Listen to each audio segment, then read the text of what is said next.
Right now, you're not trying to get rich. You're trying to stop making the mistake that keeps you at this level. This is the story of every level, from barely holding on to finally becoming hard to knock over.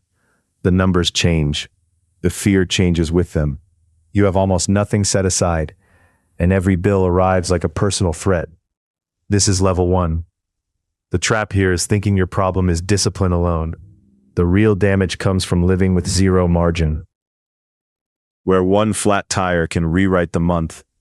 Most people at this level become excellent at surviving short distances.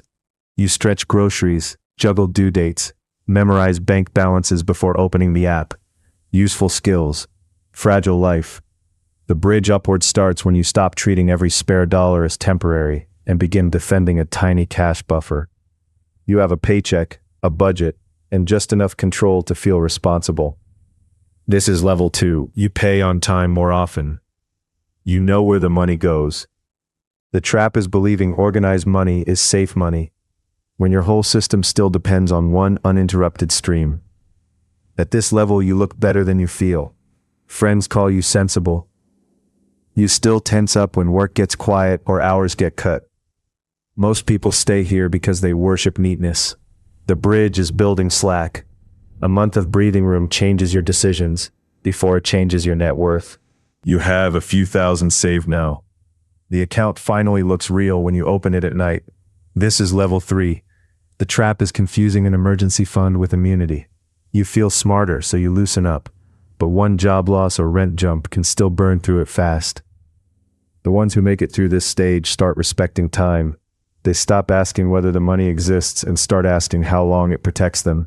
The bridge is duration. You are trying to buy months, not moments.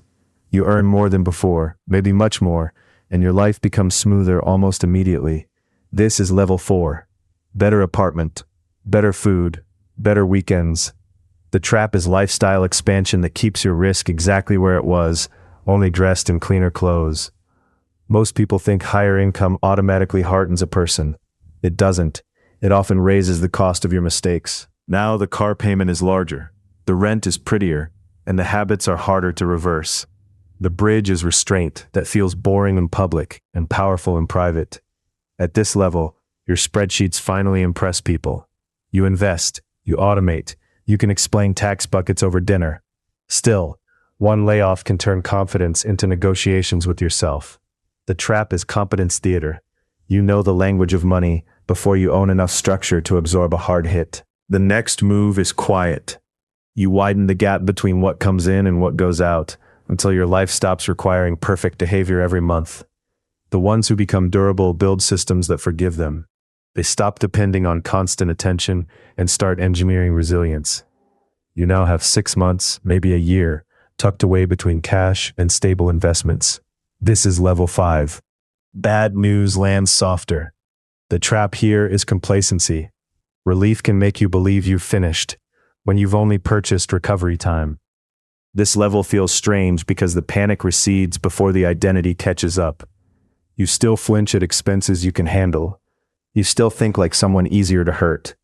The bridge is ownership. Durable people shift from storing protection to building assets that produce protection. You buy index funds consistently. Maybe a business stake, maybe a rental, maybe equity where you work. This is the beginning of level 6. The trap is chasing returns before securing your base. Most people want acceleration because steady compounding feels too quiet to brag about. At this point, being good with money starts to look different. You are less interested in optimization and more interested in independence from any single employer, client, or market mood. The bridge is diversification with patience. Slow strength rarely announces itself while it's being built. Your money begins doing part of the work. Bills can be covered from several directions, not one. This is where fragility starts to break. The trap is ego. People at this level start believing intelligence caused every win. And that belief invites concentrated bets at the worst possible time. The ones who stay standing respect luck, even while they plan well.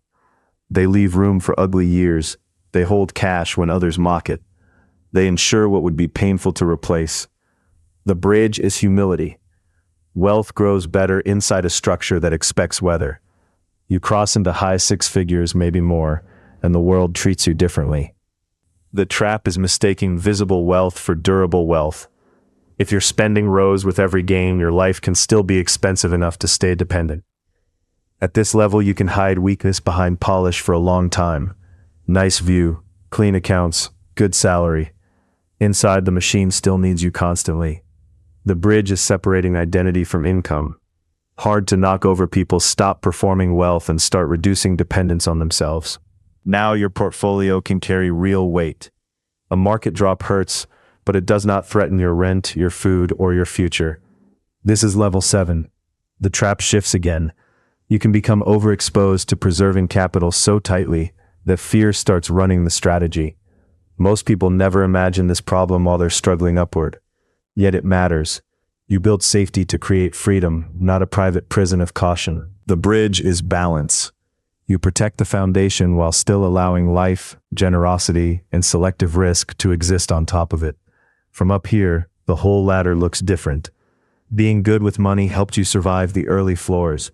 Being hard to knock over required something deeper: margin, time, multiple supports. A life that can take a punch without asking for permission. Tell me the level you crossed last and what it cost.